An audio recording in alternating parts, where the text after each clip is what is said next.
สบายดีสบายดีพ่อแม่พี่น้องเบิดสุขูสุคนเบิดสุมงสุบอนเด้อพี่น้องมาย่างลิ้นนำกันคือเก่าแหละพี่น้องหาเที่ยวลิ้นยามมื้อแรงคือเก่าพี่น้องอันบ่ตาเวนกำลังจะรับขอบฟ้าเนาะพี่น้องเนาะย่างลิ้นสมบรรยากาศยามมื้อแรงพี่น้องออกมาลิ้นย่างกินอากาศเล็กๆน้อยๆเนาะพี่น้องเนาะ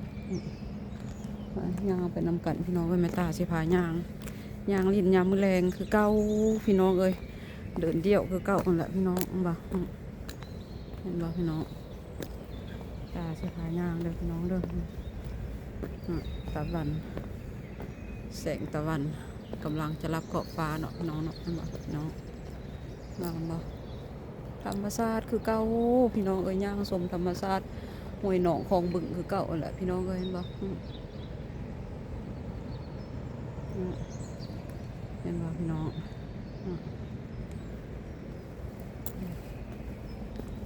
น้ำสมบรรยากาศพี่น้องเอ้ย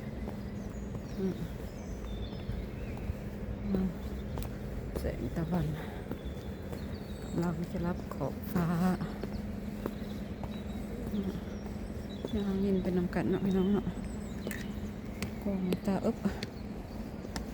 จะเป็นบันไดพี่น้องเอ้ยย่างเป็นน้ำกันเด้อพี่น้องเด้อ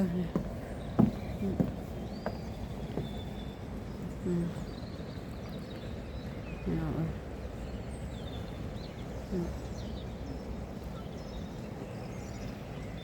ย่างลินยามแรงสมบรรยากาศธรรมชาติพี่น้องนี่ก็ได้หวยหนองคลองบึงให้พ่อแม่พี่น้องบึงเนาะเสร็จแล้วพี่น้องย่างกันกันไป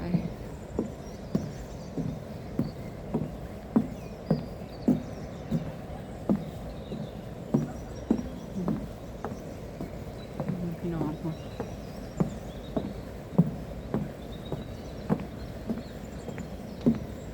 คนเดียวตามเคยพี่น้องเอ้ย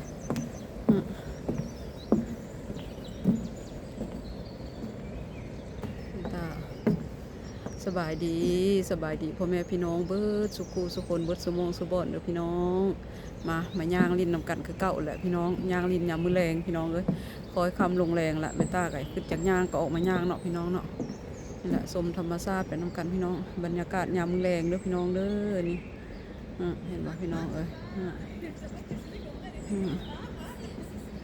พวกวัยรุ่นเขาเจ้าก็ย่างลิ้นอยู่พี่น้องเห็นบ่พี่น้องเอ้ย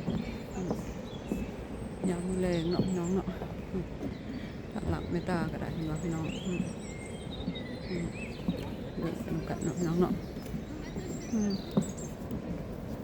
บรรยากาศยามมื้อแรงพี่น้องไม่ตาใช่เบิ่ง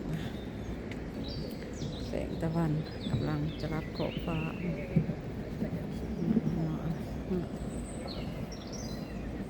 นี่แหละพี่น้องทางไม่ตาย่างมาก็ได้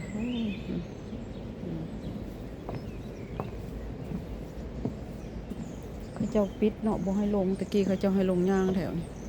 นั่นแหละพี่น้องย่างไปนักกันต่อพี่น้อง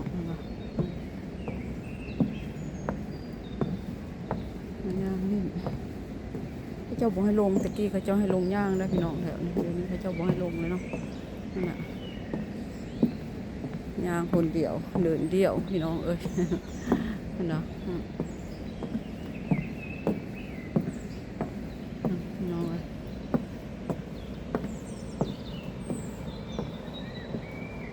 ลินอยู่เข็มน้ำสะห้องพี่น้องพระเจ้าเห็ดใหม่ได้นี่พี่น้องเจ้ามาเห็ดใหม่เนาะพระเจ้าเห็ดใหม่แปลกใหม่ตะกี้บ่มีพี่น้องเอ้ยนี่พระเจ้าหากกระเห็ดใหม่เนาะ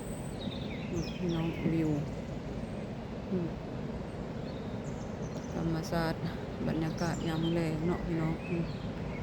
นี่แหละพี่น้องวิวคุณวิวถึงงามเนาะพี่น้องวิวสูงมุมสูงนะ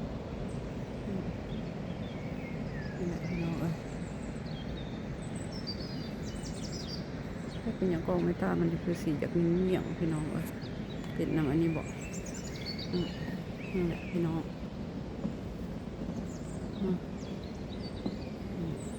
อันนั้นก็คือขัวเบื้องพูดแม่ตาขี่รถข้ามมาพี่น้อง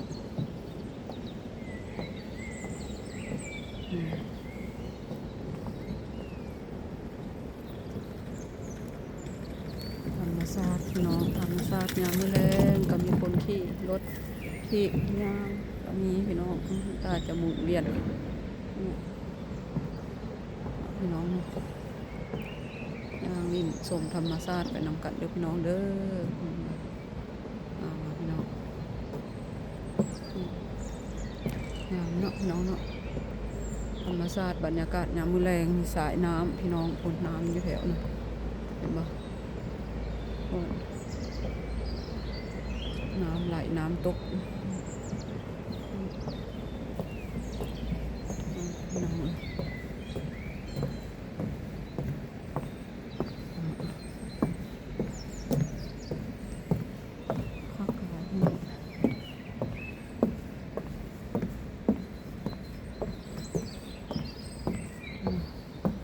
อันนี้มัน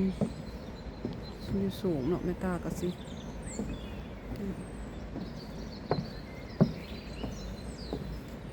พี่น้องเขาเจ้ามาเฮ็ดไม้พี่น้องเขาเจ้าเฮ็ดไม้เขาเจ้ากำลังซ่อมแซมแปลงคักได้นี่พี่น้องเขาเจ้าเฮ็ดเนาะคักอยู่ได้นี่เขากำลังเฮ็ดไม้พี่น้องเห็นบ่เขาเจ้ากำลังซ่อมแซมไม้พี่น้องเขากำลังเฮ็ดมันก็เป็นวิวสูงพี่น้องมุมสูงมันไปเลาะคอยคำหยามมือแรงพี่น้องอากาศดีพี่น้องเลยต้นไม้ใบหญ้ากะเนาะธรรมชาติพี่น้อง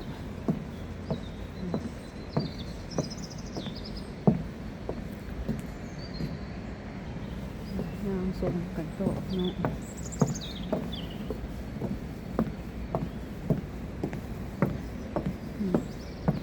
เราพี่น้องบรรยากาศ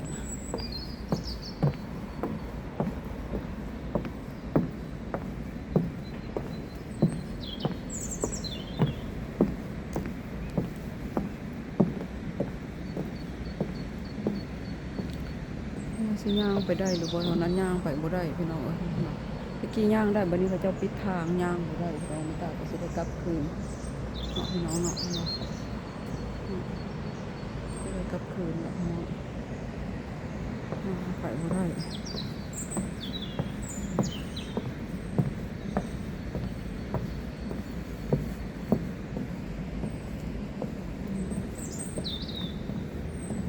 ย่างไปบ่ได้พี่น้องไม่กล้าสิได้กลับคืนเด้อพี่น้องเด้อกลับคืนไปมองเก่าเนาะพี่น้องเนาะ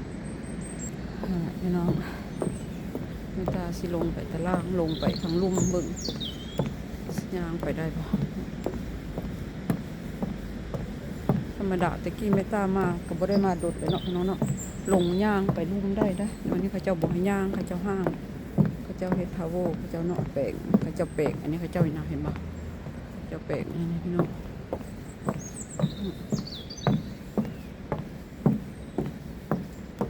ย่างไปด้วยกันจ้าบ่ฮู้จักว่าขากล้องเป็นคือเป็ดไปสิว่าพี่น้อง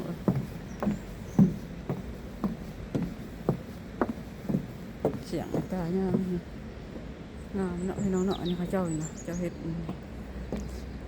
แล้วเราคือสิงามขนาดเลย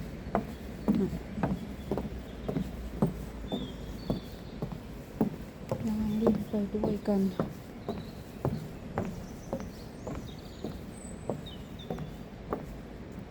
นั้นเขาเจ้าบอกให้ย่างไปเลยพี่น้องธรรมดาแต่กี้ย่างอ้อมไปนี่ได้ย่างไปเดี๋ยวนี้เขาเจ้าบอกให้ย่างเลยเนาะบอกให้ย่างไปเลยแบบนี้ก็เลยย่างบ่ได้เนาะพี่น้องเนาะ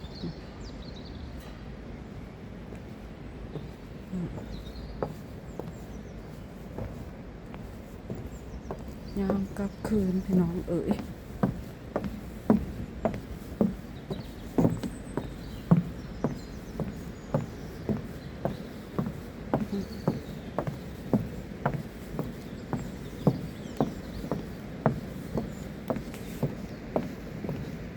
ตะกี้ แม่ตาย่างไปพูนเลยพี่น้องย่างไปพุ่นก็ได้ตะกี้นะบัดเดี๋ยวนี้เขาเจ้าบ่ให้ย่างแล้วบัด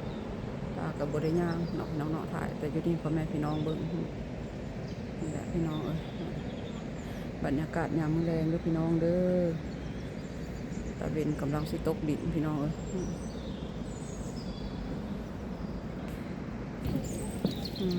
แม่ตาก็สิขอจบคลิปไปสำนี้เด้อพี่น้องเด้อพบกันใหม่คลิปหน้าเนาะพี่น้องเนาะท้ายคลิปนี้แม่ตาก็ขอกล่าวคำว่าสบายดีพี่น้องโชคดีร่ำรวยอยู่ดีมีแหงเบิดสุขสุขคนความเจ็บอย่าได้ความไข้อย่ามีเด้อพี่น้องเด้อไปแล้วโชคดีร่ำรวยพี่น้องพบกันใหม่คลิปหน้าพี่น้อง